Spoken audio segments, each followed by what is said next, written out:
So when I first saw XDEFIANT making the rounds online, I thought it was going to be another super generic shooter that had nothing new to offer in comparison to its contemporaries. However, recently I got an itch for a good shooter, so I tried out Modern Warfare 3 2023 and I hated it, and remembered that this game did exist and thought, hey, it can't be worse than what I just played, so I gave it a shot. And to my surprise, it's actually pretty good, all things considered, especially within the current market of arcade shooters that we have. But it does have some things which I really don't like about it, and some things I wish they would just change, but it does have some things that I think make it stand above other games in its genre. So let's start with the good. What makes XDEFIANT a good shooter, an arcade shooter at that? Well, it lies within its simplicity of its gameplay. XDEFIANT pulls a heavy inspiration from the more classic Call of Duties from the COD 4 era, where new Call of Duty games in the franchise keep trying to innovate and improve their movement systems and making it more complex and complex over the decades that it's been around for now. XDEFIANT, however, makes an active decision to keep its movement system rather simple, with only a small amount of movement tech within it. So there's no advanced exo movement, parkour or super sprint, just walking, running and a slide. This slide does allow for a type of bunny hop slash super slide thing that they had in Modern Warfare 2019, but it does have a bit of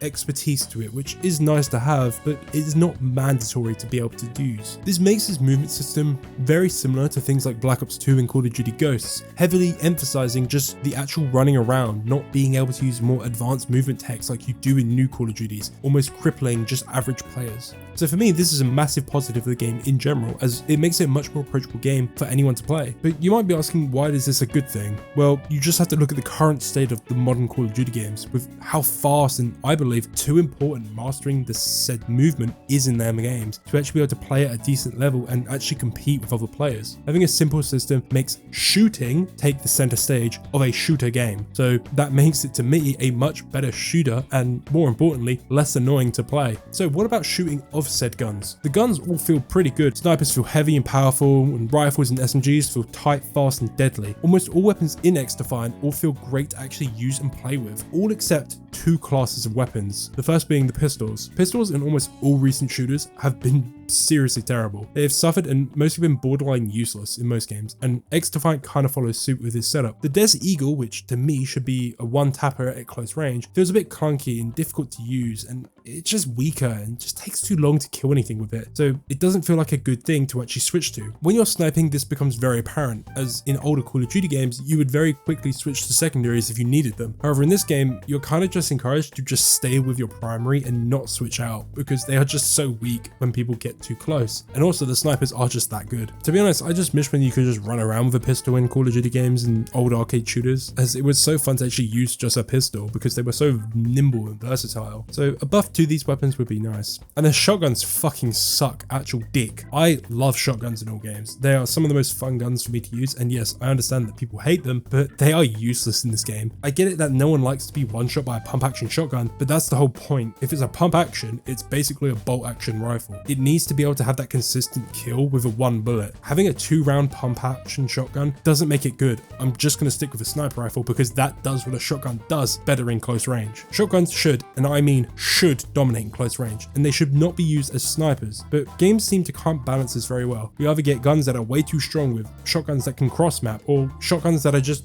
genuine pea shooters that do absolutely nothing. But other than these two, almost all guns are great in this game. The AK, the M16, the M4, the ACR, the MP7, the MP5, both the sniper rifles, the LMGs, they're all really fun to use and they all feel unique in their own way. Also, the weapon customization is perfect. It is not too complex, but it allows you to really fine-tune your weapons to a good extent. The new Call of Duty games, Gunsmiths, is horrific. It's too much, it's too complex, there's too many builds, and it makes min-maxing weapons way too important in the game. XDEFIANT does have this, but there's less emphasis on it, so I feel like it's actually fine to just take a gun in its base form, put a sight on it, and run around with that, because they're still good. Next, the spawns. They are really good. They aren't too aggressive with changing up the location of flipping the spawns, but it never feels like you're being trapped into your spawn, or spawning on top of people. There have been occasions where someone has spawned right behind me, but not enough where it becomes a really bad problem. Modern Warfare 2 2022 really suffered with this, and COD seem to can't get their spawns under control in my opinion, as it's never very easy to read a map, but XDEFIANT, maps I have no clue their layout of and are very new to me, I feel like I understand their flow a lot better already compared to playing older maps from like COD 4 in the newer games, because the spawns are just that good. So yeah, for me that is another great thing. It has a simple shooting system that's It's more akin to COD 4 or Modern Warfare 2, not really the Black Ops games, but them COD 4 games,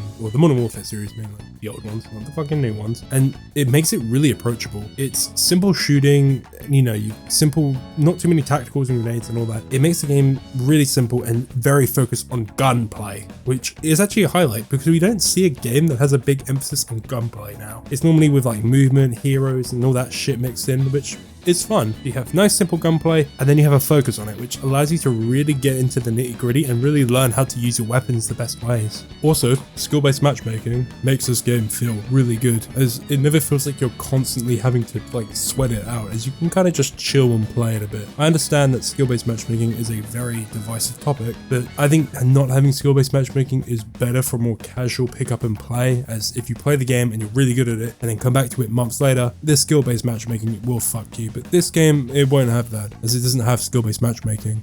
Anyway, let's move on to some more of the less cool aspects I like. So first up, the maps. The maps are not bad. As I just said, I do like the layouts and I think they flow well and, you know, they play really well, but they're just not memorable, which is kind of weird as the devs are pulling from all of Ubisoft's IPs to create these maps, but they just feel really generic. There's nothing cool about them. There's no map that I've played that I feel like is a highlight map. The only map that I like is the Noodle map, which is only because I'm a massive Watch Dogs fan. But other than that, they all were just visually a bit and that's kind of the problem with this game. Visually, it is just It doesn't have its own identity. Pulling from all of Ubisoft's IPs has basically sacrificed this game's potential of having its own identity and creating something of its own. This game will only live with Ubisoft's IPs now, which is kind of a shame. But other than that, let's move on to the next big problem, the live service model, the thing everyone hates. I hate it. I hate how every game now that wants to have an active player base that keeps playing it, they need to have battle passes and seasons and all the same bullshit and bollocks that every other game has. And it doesn't help the game itself, as I said, has such a generic look that it doesn't help with its style. It doesn't make it stand out. It is like the most average live service game setup I've ever seen. You have your main menu screen with your character, and then you have like a store and the battle part, and it's just the same shit we see every game. Same game, different day, same bollocks. I hate it. Honestly, I don't like this system. Also, the progression system is kind of jack dick. You don't earn anything. Like, there's nothing to unlock other than the mastery camos, but you have to level up the guns like level 100, so there's not really a lot to unlock. All the cosmetics, again, battle pass, so fuck you if you want them. The weapons, having weapons also in the battle pass, there's DLC weapons, which I haven't played with. They're in the battle pass. That sucks dick because it's a pain in the ass and I don't want to grind a battle pass because it's miserable. And then if you don't get them, they'll probably have a challenge, which is pretty difficult, and then it's just a pain in the fucking ass. Just give us the fucking weapons, please. Operators. All my homies hate operators. Get rid of them.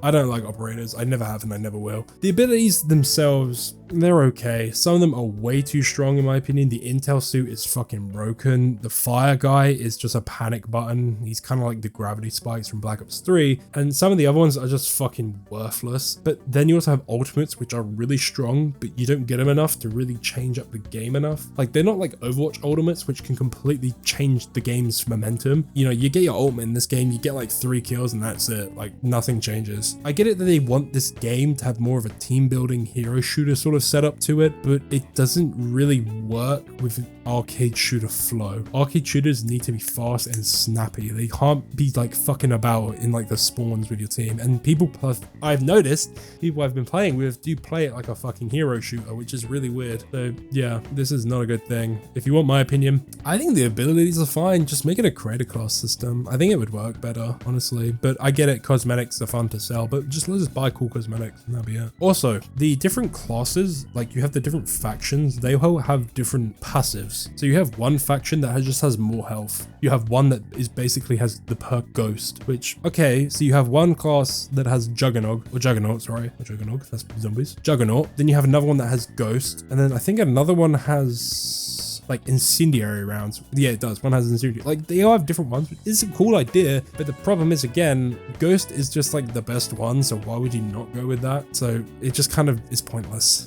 Player customization is very lackluster. There's like nothing in the game. Because it has the item shop and the battle pass, you can't unlock anything. So it kind of sucks fucking dick for that. But yeah, it's just, again, this game needs some sort of progression system that really pushes it further and allows us to really earn something and get something out of it. But yeah, I know there's mastery cameras, but they're like long-term things that you need to grind for. But other than that, that's kind of a lot of the bad things. Now let's talk about the really, really bad things, the ugly parts of this game. What do I think makes this game super bad that I think needs to change completely? It's made by fucking Ubisoft, so yeah, that's it.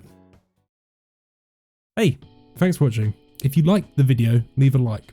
And if you want to see more, subscribe. I was going to do a full review for this game, but I haven't really got a full grasp of it yet, and I might return to it in the future. If you want to see more from me, check out my channel. I've done a few videos now. Anyway, that's enough from me. See you around, Crocodile.